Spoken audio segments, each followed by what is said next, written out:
تاسې داسې فکر وکړئ چې د پخوا زمانې یو فیلسوف یاست، یو ریاضي پوه یاست او تاسې مثبت او منفي عددونه خو دواړه پېژندلي دي. پوه سوي یاستئ چې دا د چی څرګندونه کوي.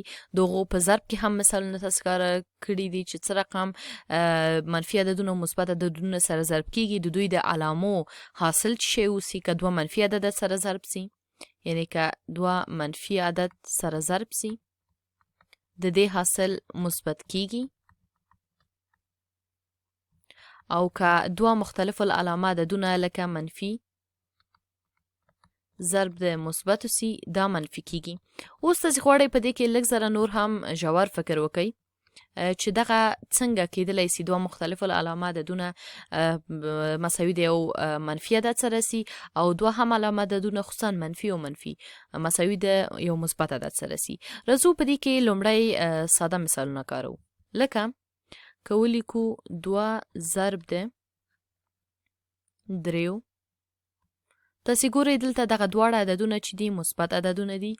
دا موږ دغسې هم لیکلی سو چې دغه مثبت درې دوه ورې ولیکو، یعنې دوه ضرب د دریو یا درې دوه ورې ولیکل سي یا دوه مثبت درې ولیکل سي، دا دواړه یو معنا ورکوي. همداسې د دوو لپاره موږ درې وارې مثبت دوه لیکلی سو. دا مثبت دوه ده، دا هم مثبت دوه ده او دا هم مثبت دوه ده. تاسې ګورئ دلته دا د دوه جمع دوه جمع دوه په څېر راغی، خو په هر رقم چې موږ ولیکو د دې حاصل څه دی؟ شپږ کېږي یا مثبت شپږ کېږي، ځکه چې دغه موږ دوه دفعې ولیکه، ځکه دلته یې ویلي و چې درې ضرب د دوه، ځکه دواړه مثبت دي نو دغه دواړه ټولې علامې چې دي مثبت راځي. نو درې جمع درې یا درې مثبت درې دا دوه وارې ولیکل سو، د دې هم حاصل شپږ کېږي. او که درې وارې مثبت دوه هم ولیکو یا دوه جمع دوه جمع دوه ولیکو د دې هم حاصل شپږ کېږي.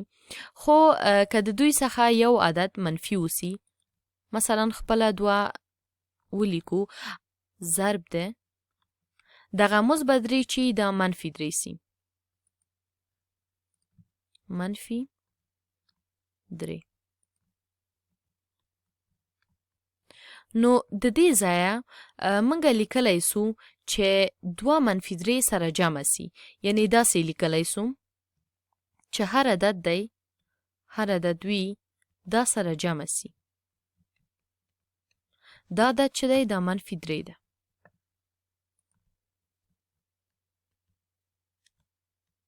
منفي درې ده. همداسې د دوو دپاره موږ لیکلی سو هر عدد چې وي په دغه قوسونو کې د لږ کوچنی ولیکم، په دغه قوسونو کې مخکې د قوس څخه هم علامه منفي ده، دا باید د یو بل څخه منفي سي، ځکه چې دغه دریو علامه چې ده دا یو منفي علامه ده. دلته د دوو علامه چې وه مثبت وه، دا دواړه باید سره جمع سي، او د دغه درې علامه چې ده دا منفي ده، نو دغه دوه چې موږ درې ځې لیکو دا باید منفي سي.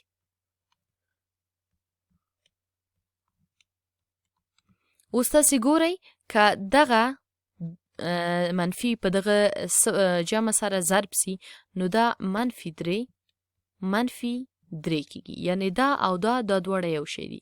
د دوی ټولو حاصل کېږي ګورئ منفي شپږ، ځکه چې دوه ضرب د دریو کېږي یا درې ضرب د دوو کېږي شپږ، او د دوی څخه یو عدد چې دی هغه منفي دی، نو دا کېږي منفي شپږ. ومې ویلې چې دا داسې هم لیکلی سو او دا رقم هم لیکلی سو. راځو داسې یو مثال ته چې په هغه کې هم منفي دوه ولرو او هم منفي درې، یعنې هم دوه او هم درې دواړه منفي درې. د پورتني مثال په شان دا هم موږ هماغسې لیکو، یعنې ګورئ دلته چې موږ ته منفي درې راکړی ده، نو د دې ځې موږ پوهېږو چې که دغه هر عدد دلته اوسي هغه د یو بل څخه تفریق کوو دغه شان.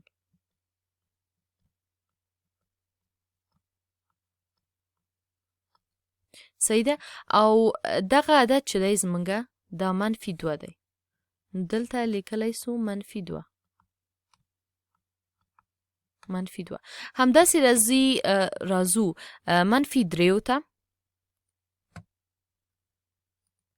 د منفي دریو په برخه کې منګه ګورو چې دلته دغه دوه چې ده دا منفي ده، نو لیکو هر عدد چې اوسي دا باید د یو بل څخه منفي سي، او دا عدد په دې قوسونو کې چې دی دا منفي 3 ده، نو دلته منفي 3 لیکو. اوس سپیږي چې دغه د قوس څخه چې بهر کومې علامې دي دا د قوس څخه دننه علامو سره ضرب کیږي، دا د دوی سره ضرب کیږي.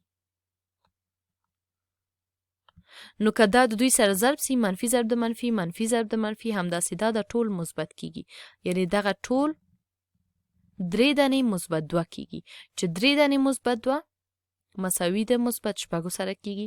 همداسې دغه منفي که د منفي سره ضرب سي او دا منفي د دې منفي سره ضرب سي دغه دواړه هم کیږي 3 مثبت 3، نو 3 مثبت 3 هم کیږي 6، یعنی دا په دغه څیر هم لیکل کیږي 3 مثبت 3 او دا په دغه څیر هم لیکل کیږي 2 مثبت 2 مثبت 2، ځکه چې د منفي عددونو د ضرب حاصل یو مثبت عدد دی، دا منفي 2 هم یو منفي عدد دی او دغه منفي 3 هم یو منفي عدد دی، د دوی دواړو د ضرب څخه یو مثبت عدد لاسته راځي، نو د دې ځای زه لیکلی سم چې دا مساوي کیږي د 6 سره، دغلته هم لیکلی سو او دغلته هم لیکلی سو.